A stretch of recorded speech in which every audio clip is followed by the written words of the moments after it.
Dun, dun, dun. This is the Justuff League. And welcome back, everybody, to the Justuff League. Yes. Oh, man. Today, just prior to getting this episode going, I had so many internet technical difficulties.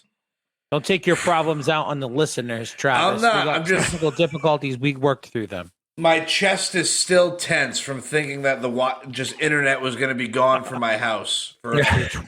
You're a 26-year-old man. Go find a heart doctor, please. Yes. Well, we are here. Mr. James Supp. Hellos. Mr. Kevin Bruneau. You. Were you eating some nuts earlier? Is that what you were eating? No, I was having a bowl of pasta salad. Oh, okay. It looked like you were down foraging in some type of Nah. nut medley. Foraging, all right. And then Foraging, there's medley, and nuts. All three words that I did not expect to hear together. producer Kyle. Yep, I wouldn't have expected to hear those either, James, especially on this podcast. But hey, here we are. So, Of all your podcasts, this is the most likely you'd hear all three of those, though. Yeah, you're right. This is the one that provides me the opportunity to have the most random stuff come up, and that's what keeps it fun for me. That's true. Fair enough. So today, I think, not that it's a random topic for today's episode, but we haven't actually touched upon, I feel, diecast cars to any type of concentrated light, per se. Is that true, No. PK? Concentrated really light recall. per se, you say. I don't think we have either. Maybe we have. We've talked a little bit about diecast, like early diecast stuff with some of the Michael Bertoya auctions, our conversation with him. But as far as like cars specifically, I don't think so. But you guys just had an auction about this stuff, right? Correct. So just this past week, we had part 3 of the Andy Yanchus collection, which we put out a lot of cool toys. But within the variety that was within the auction, there was a concentrated section on like early die-cast cars, but not cars that you would typically think. Like you think early miniature scale die-cast, you go, oh, Hot Wheels, Matchbox. But actually, it was every other brand under the sun, and you would think like, oh man, early 60s die-cast, brands that are a little, not esoteric, well, maybe a little esoteric. Yeah, they are sort of esoteric. To the average person today. Like everybody knows Hot Wheels, everybody knows Matchbox, but it was incredible how well everything performed. And the first I want to start off with was just the die-cast cars produced by the English company Met Toys, which Met Toys, they made Corgi and they also made Husky, which Husky was the smaller version of their die-cast cars, which ended up becoming Corgi Jr. in the early 1970s. So when that's you say where I'd early, like to start. When you say early, what do you mean by early diecast? So I'm talking like pre-1968 Mattel Hot Wheels, like before Hot Wheels hit the scene. Okay. Early 60s English diecast like Corgi, Dinky Toys, Lesney Matchbox. Because what I find really interesting is you have like these two sects of countries of origins for manufacturers. There's everything that's English made, and then there's a lot of American produced or American licensed and American run company type things. So for example, outside of Mattel with Hot Wheels, like I had no idea learning that AMT, which an AMT American company that typically made plastic snap together models, they also had their own version of miniature diecast cars they refer to as PUPs. PUPS. Yeah. And we had, so if you want, I can jump right in and start screen sharing because I am super proud of these results because it's just incredible what people still will pay for pristine examples of these, what I consider, again, early diecast, not the mainstream Hot Wheels Matchbox type deal. Got it. So these are mostly pre-Matchbox, post-World War II. Correct. Oh, Supp's got it up. Look at that. Yes. So like that first lot you're looking at, 178, those are, again, so Husky and Corgi are actually the same brand, right? But they're by the same manufacturer, Met Toys, METTOY, Metoy, and Husky. And crazy is just enough, the smaller scale. they're outside of Swansea, Wales as well. That's Good weird. producer Kyle and I were just talking about Swansea. But anyway, go on. Why were you talking about Swansea? I live in Swansea, Mass. James has previously lived in Swansea, Wales. I'm like, oh shit, I'm pretty sure Swansea, Mass is named after Swansea, Wales. Now we got Swansea, Wales popping up again today. That's wild. That's 3. Play the lottery, Just- baby. Yeah. Just So- crazy. these cars that were first issued in 1966, 67 under the Husky moniker were continually reissued by Met Toy through the Corgi line. Because, like, the iconic Corgi Jr. everybody remembers is the Batmobile with Batboat in the trailer. You see it all over the place. It's one of the most iconic diecast cars I take away from the 60s. But what is actually the true first iteration of it?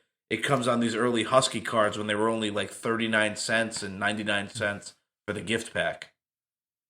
Actually, I love that you brought up the original prices, because that's something we don't often talk about, is how cheap these cars were back in the day. I mean, how reasonably affordable. I mean, I remember as a kid, Hot Wheels were, I always equated them as one day of Saturday's worth of work or allowance to buy one. So if you scroll, James, you'll see that like the main attraction or the creme de la creme of this group was the original the gift pack, which included the Batmobile, boat, and the trailer, all on one card back, and it was originally 99 cents in 1966. Travis, you're actually in control of the screen share. Oh, I'm in control of the screen share. Yep, you lined it up. You knew what you wanted to do. You're in charge, man. You're all this is how dumb and computer illiterate I am. Because the way the screen folded and the way James was talking, I was like, wow, James just brought up the screen. This is so crazy. No, See, that was you me. Just say it. I'm You're stupid. welcome. Just be like, Travis, you're stupid. You're in I control. was under the assumption that James had brought this up and James was in control of this screen. Oh, I'm not the only one. That's The how way it was good I worded, am. the way it was put Seamless. together, it was James. I thought, All right. wow, James preemptively did this. I'm here. Because All right. typically, because I do have it up, so I was scrolling down when he asked me to, and I'm like, why is mine not moving with this? All right, so I so was ready just- to go on it. I'm going to go. Can you guys see the screen? Yep. Yeah. So just look at the condition of these guys. Now, here's like the missile firing car from Man from Uncle. And again, these are the first issues of these toys. And you'll notice as we go through that they were later reissued on the Corgi cards. But I want to show you. So this right here is the true first issue of the Batmobile. And interesting with this is you'll notice it's tough to, you can see, but it has painted. Robin and Batman in this car are painted. That is really cool. Which is a detail that was dropped for the third issue of this toy. But here's the piece right here that blew me away. Boom. Look at this. The Batmobile and the boat and trailer. Painted That is Batman and Robin. This is tough to see, but it's written with like what I guess I call a grease pen or something like that. That red type of smudging ink material is 99 cents. That is great. Yeah, If it's you a guys wanna thing. see- if you guys want to see the visuals, the YouTube link is in the show notes. If you're listening audio only, you should take a look at these visual Batmobile Yeah, representations. I Look want to pretty explain that. I mean, these are vehicles that are still on the card behind their plastic bubble. The design of them is very 60s. They have a wide yellow band with like a blue band at the top, separating a half a white card down below where the car sits, with a silhouette like outline of it. I mean, this is like Yeah, like so a little retro. blueprint. Yeah, it's like the Batmobiles coming in from one side. Really great graphics on the card. That early 60s graphic that you would expect. So it's pretty cool. You got to Yeah. really take a look at the photos. Now look at here you go. This is what I'm talking about. Here are the same diecast vehicles, okay? Just later packaged example. So this is the same Batmobile and Batboat issued in 1966. Minus now you'll notice, look at, I believe are both dry. Yes, look at, see they're missing now. Now they've dropped it. They've made the toy even cheaper. They took Batman and Robin out of the vehicle. They were probably choking hazards. Yeah, true. So here's a question. So were these only released in Great Britain, or were they available in the States as well? No, so these were also available in the United States. These were all purchased in the United States. I mean, here you go, right Okay. here. Here's a Corgi cut. Look at that, 59 cents.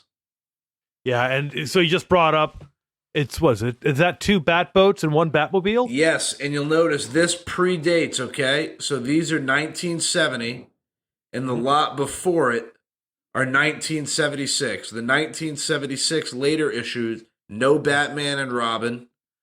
Now here's the 1970. This is later than the Huskies we showed you earlier. Now they're under the Corgi Jr. moniker. Still have the Batman and Robin. And what are they Interesting, selling right? for? That was $800 for the group.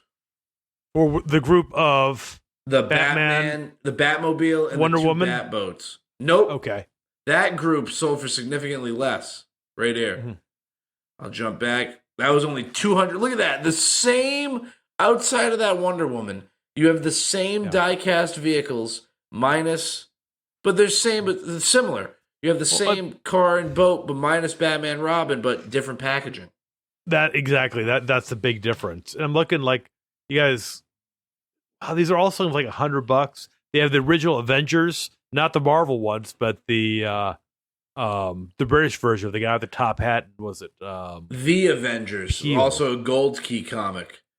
Yeah, Right here, 66 Corgi. yeah. That one, the original box sold for $425 for both cars.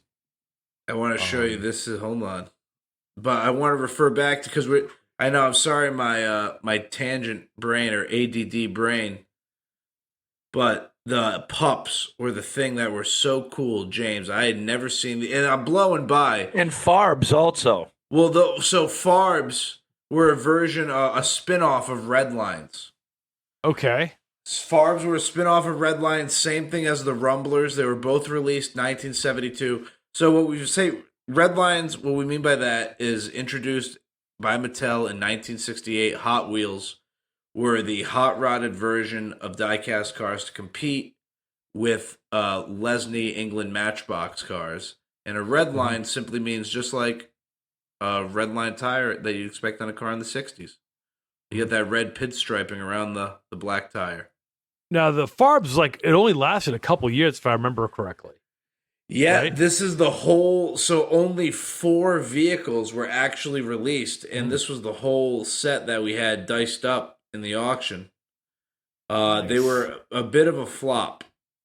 Yeah. The Rumblers, however, they released a lot of Rumblers. People very much like these. I don't remember the motorcycles. Rumblers. So same era, 1972. So getting towards the end of the Redline era of Hot Wheels.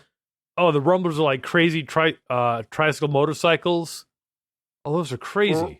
Rumblers. So it's Yeah. why are these so much money? It's because who kept them sealed as kids in the 1970s is the Travis blatant would answer. have. I would have, yes, but I want to show you these pups. I feel like I'm under delivering on the pups. I mean, look at that beautiful Beach Bomb in blue, 375. Which is a red line, which is a typical red line, Yes. 1969. We'll Oh, hop red into line. that.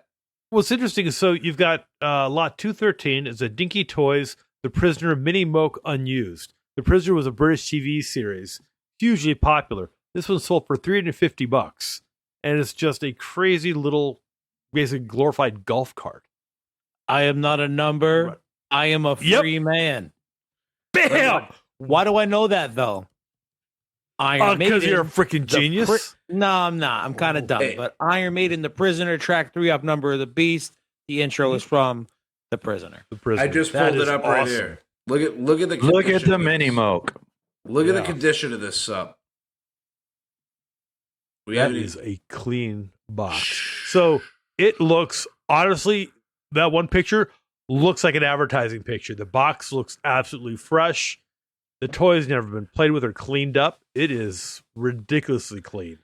And, it's one of those things, again, personally, I know there's a lot of things in life I don't know. It's impossible to know everything, but I had never heard of this TV show at all. I never heard of it. I don't remember it. You ever watch this, James? The Prisoner. Oh, yeah. Yeah. It was not Patrick McNee. Who was it? It was Patrick important enough to McGowan? make toys. Yeah. Oh, it was And huge. an Iron Maiden song. Yeah. Well, this is an important Patrick thing. McGowan, that's who it was. I think this is an important. Let me find these pup diecast for you.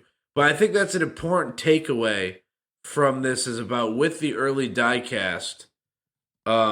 It's all the character based cars are worth a lot more than just the general vehicles. Regardless of Corgi, Dinky Corgi or Dinky Toys. I mean, anything that's media based always tends to bring a lot more money. If his tie-in has crossover value, Yes. yeah. Makes sense. So James, these are what was a big learning experience for me in the diecast world. Okay, so these are AMT pups. What are they? 165 scale diecast, 165 scale.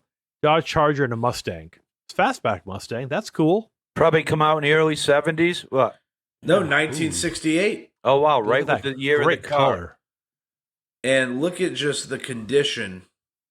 Look at the box, 1967. Oh, yeah. Released for the 68 year. They were still in their little baggie in the box. That's cool. And the box is this blue and yellow striped box with a label on the front that says Pups with the AMT typical logo. And it has a little dog that's like a photorealistic dog. It's not even like a printed dog. Sounds like cute That's as hell. really cute. It looked like it could have been a stuffed dog, to be honest with you. So this is only a real dog. Weren't there play little puppies that come with them that you put next to them, or am I crazy? No. You're there's no crazy, fucking way. but Crazy. I'm crazy. I thought maybe. I saw that. Have I given them Now- enough screen sharing? Can I go Oh, back yeah. to Well- the StreamYard? well, here's my question. So the scale of pups, they're about the same size as Hot Wheels, right? 100%. This is to the Yeah. T, same scale as Hot Wheels and Matchbox, So made as they a look competition. they look to be about the same quality. They have the flip up hoods with the engine inside. Is there really any difference between them and Hot Wheels? I think the reason why Hot Wheels had their staying power because these pups follow more along the line of traditional Matchbox. They're just typical production vehicles. They don't have that wild flair factor that Hot Wheels brought to the table that nobody was used to. Custom Or the license- vehicles. The licensing factor as well. Like we So said, they- when yeah. it's tied to media stuff, that's huge, right? But If they think of weren't this, willing too. to do that. They not only had to have an SS or an RS, they could have 50 different varieties of a Mustang with the engine sticking out a little, with a convertible. They would just go off on it. So you have to collect them all as a kid, right? Yeah. So- No, producer Kyle Here's actually. one thing I noticed you guys screwed up on your photograph. So Uh-oh. the Charger, it looks like the Charger is with the Mustang box, and the Mustang is with the Charger box. Yup. That's Gary. Bush League. Gary, come Son on. of a- We don't mean to call you out like this publicly, well- Gary, but James just did it because he's awesome. Yeah, I'm like, God, that does not look like a Charger. But the other thing is, Hot Wheels also introduced all those crazy colors and all those custom paints. You had these great metallics, whereas most of these other car lines just had simple single solid colors. They didn't have a lot of. I mean, none of these had a great amount of detail inside. Let's be honest. Well, I think the reason why a brand like producer Kyle, when you were saying about the media related, like the crosspod, that's more actually with the English toys. Hot Wheels didn't really get into any type of media crossover of movies, character based, to my understanding, until the early 80s. Hot Wheels, for me, even all the way through the 70s, were, thinking about it, you have the track, the ones that run on the track, the pull cars, the funny cars that lift up. But for actually movie-based Hot Wheels, you really didn't see that till once companies like Corgi and Dinky really fell by the wayside. And I think that's why that company like the AMT Pups, they totally failed, is because people were like, well, why would I buy these? I already have Matchbox cars. But Hot Wheels, so different, so new. Well, and I think Hot Wheels was also the only one to have associated play sets. You had the racing tracks or what have you. You had a lot of other things going on. Well- You also had when did they start going to the strange character like Bear's Custom style cars? But think of this, though, Jay. Matchbox, Hot Wheels had fun play sets.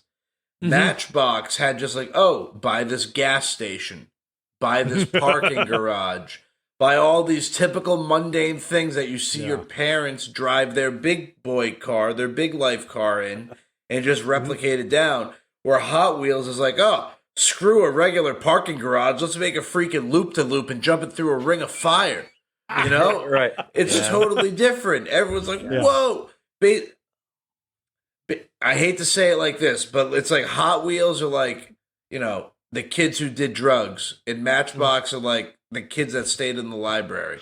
The kids who went to AP English and chemistry and shit. And like went to Yeah, but college. Hot Wheels have all the crazy psychedelic metallic covers, big burnout wheels, They're smoked smoking cigarettes in the glass. woods and shit between Yes. classes. I feel it. Yeah, they're driving, your CUDA with a blower in it. Dirty smoke- fingernails.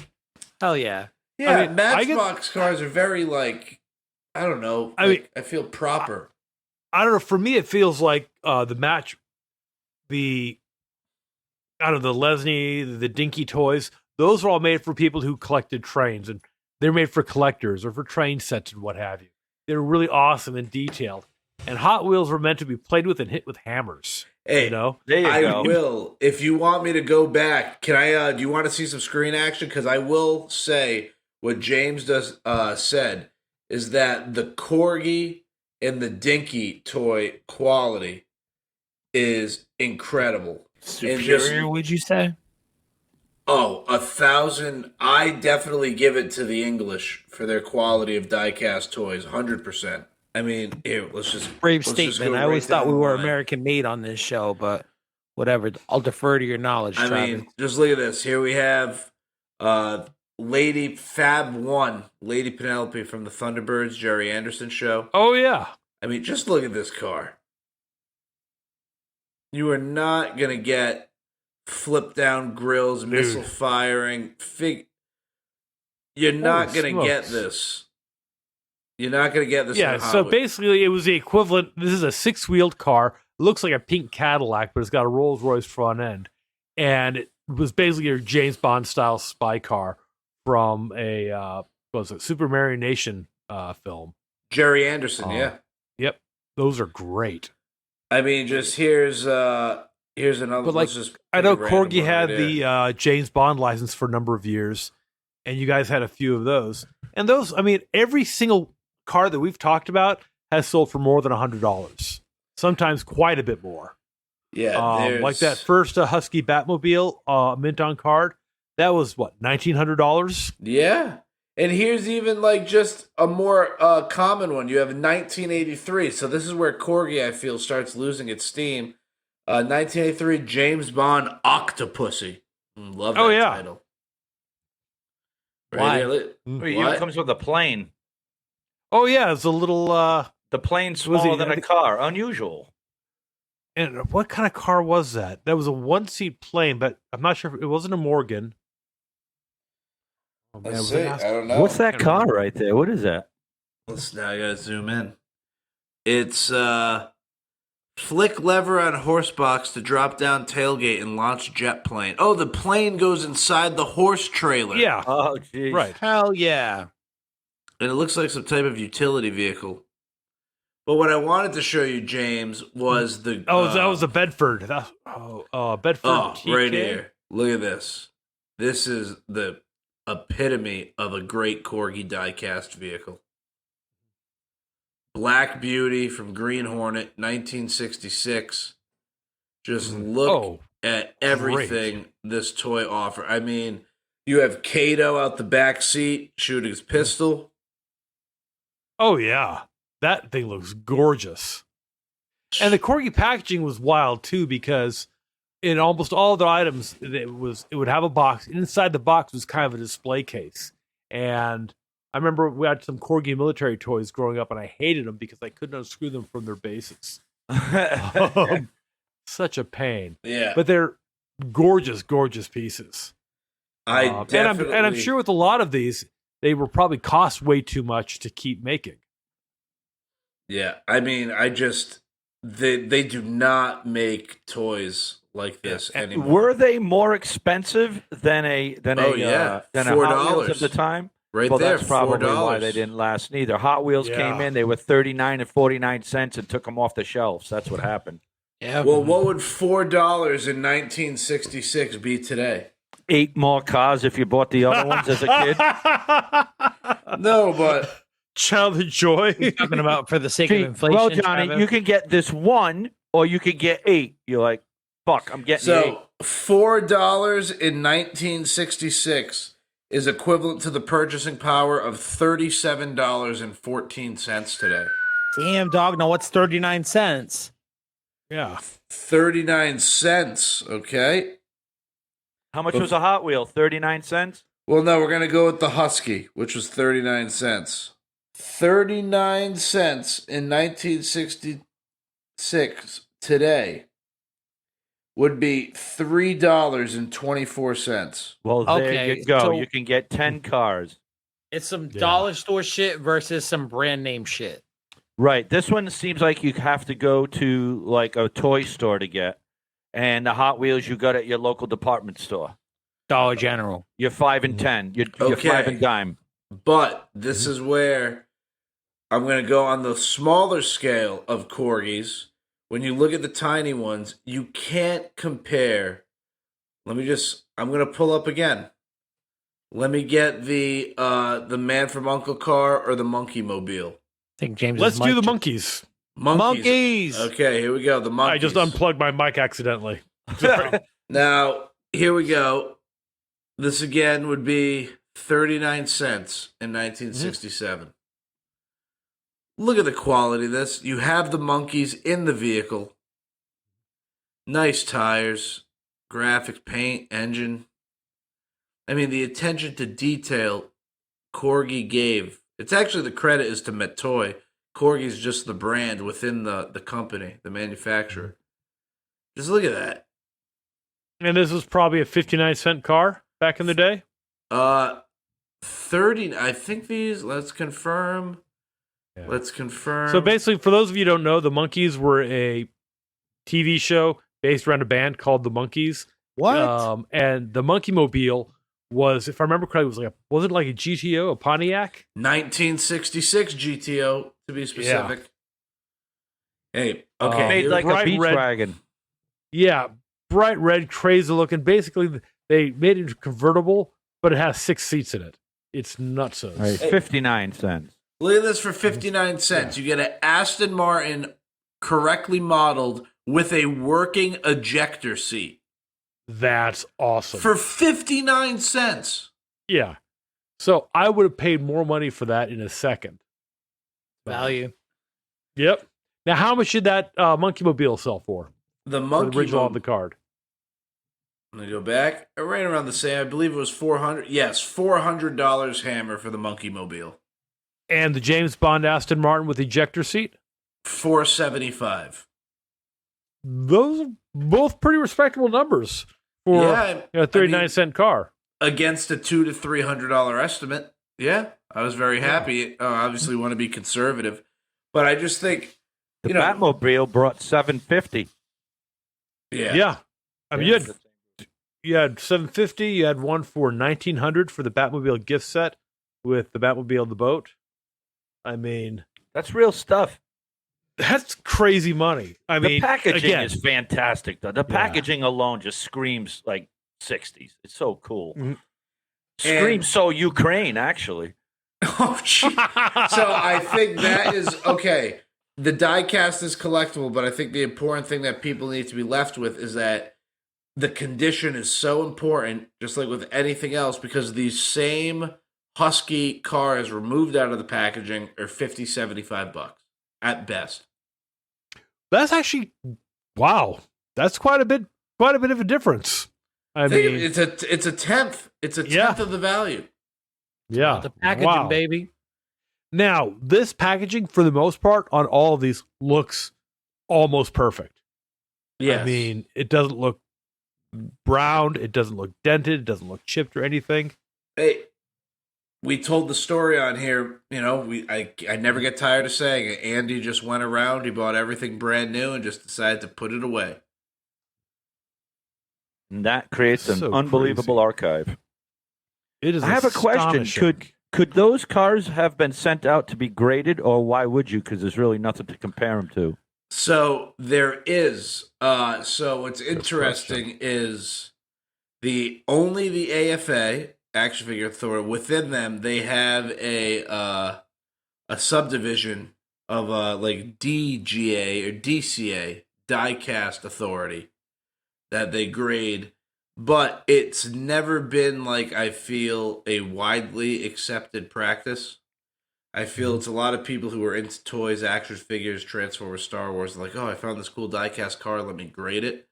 But I've never seen like just a strong representations of people who are like, oh, all these 1968 red lines, let's get them all graded. I feel like that market prefers to buy their stuff raw, just like how Magic the Gathering people prefer to buy their cards raw, but Pokemon people want it graded.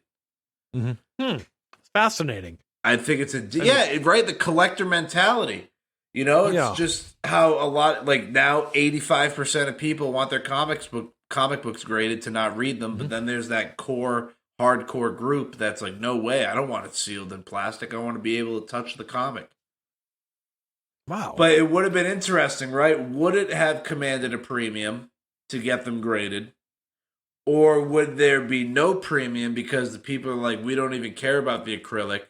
Or because the clientele, if you're buying a sealed Man from U.N.C.L.E. 1966 diecast car, if you were 10 years old watching Man from U.N.C.L.E., you were born in 56, you're going to be 60, what? You're going to be 75 years old, or 74 years old? You're not, most of late that crowd 60s. doesn't care about grading. Yeah, that's what I'm saying. I don't think, but would they though? If you have now the best Husky graded Batmobile gift set in an 85, is it now worth 20 grand like everything else? Well, the thing is, to most collectors, they want to know what the population is. And if there isn't a large population, there's not a lot of bragging rights to go with that. You know? And if the Matchbox community bought into it, and I think the rest would follow. But until because Matchbox cards are the big elephant in the room.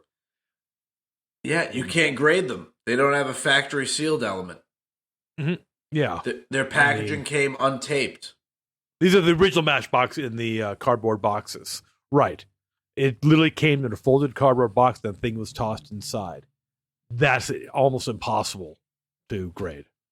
And then you get into the cars on card era, which is about 1968, 67, something like that, where you start seeing blisters on cards. No, I want to say it's 7 because even the original Matchbox Superfast, which came out in like 72, 73, came in a orange checkered box. I want to say blisters for Matchbox were probably till like 78. Okay. 79. But I mean, yeah, so it's just challenging.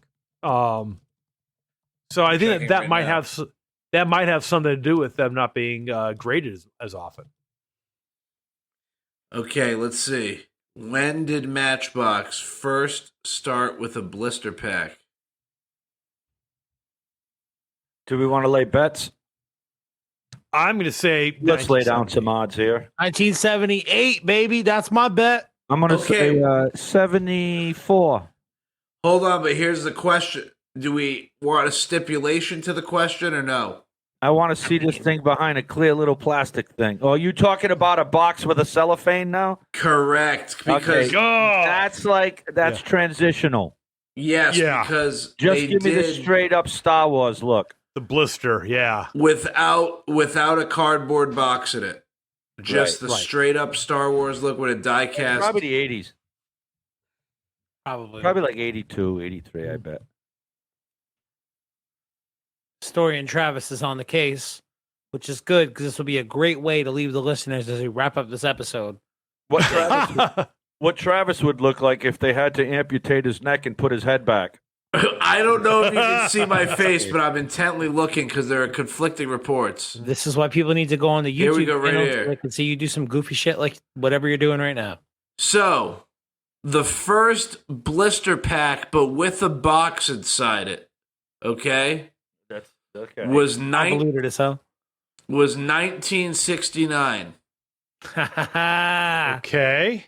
The first blister pack with no box is 1972. Oh, I was right the first time when I said And Right between it's- Kevin and I. And it's the first vehicle that they say to find it in is the Road Dragster. Don't know that one. But Can't whereas read you look at the And then there Huskies are Whoa. Hey, here's a crazy conspiracy thing right here. There was versions of some 1969 Superfast cars can be found without a box in just a blister design, although few are known. Fascinating. Were Yeah, they new old stock later? Sorry. No, I'm sorry, looking. I producer mean, Kyle. what's funny is I'm looking at one right now. Extremely rare. This is what the guy says. Extremely rare. 1969 Matchbox Superfast blister card packaging, unpainted frame. It's a metallic gold body, 46A Mercedes 300 SE. How much does he Wow. want? Probably $10. $12. $220. All right, That's it. I love that me and Kevin's fucking guess was within $2 of each other. And I'm like, that's awesome. So I don't know, Jay. Parting words. Wrap it up, Trav. What do we got? Yeah. I just had a lot of fun playing with diecast cars. That's what inspired me to come up with this topic today. And you did good with the auction as well. So also double good job. You had fun. You made money while doing it. That's literally the American fucking dream. I think. God bless I think capitalism. the American dream was killing your boss. No, that's terrible. Sorry, Kevin. Dude, my boss is one of my oldest best friends. I think Speaking about of killing which, him all the how time. about the guy who created Cash App stabbed to death in Los Angeles and they don't know Yeah. who did it? Yeah. Yeah. All they have him 33 years saying- old. Probably got mugged for $40. That's Hey, exactly Yeah. what I think too, Kev. All they have him saying on camera is like, "Help me, I've been stabbed." When he called, and then 6 minutes later, it's like, boom, done. Yeah. LA Only is no homeless joke. people I got stab nothing. like that, bro. They stab to kill. So California's crazy.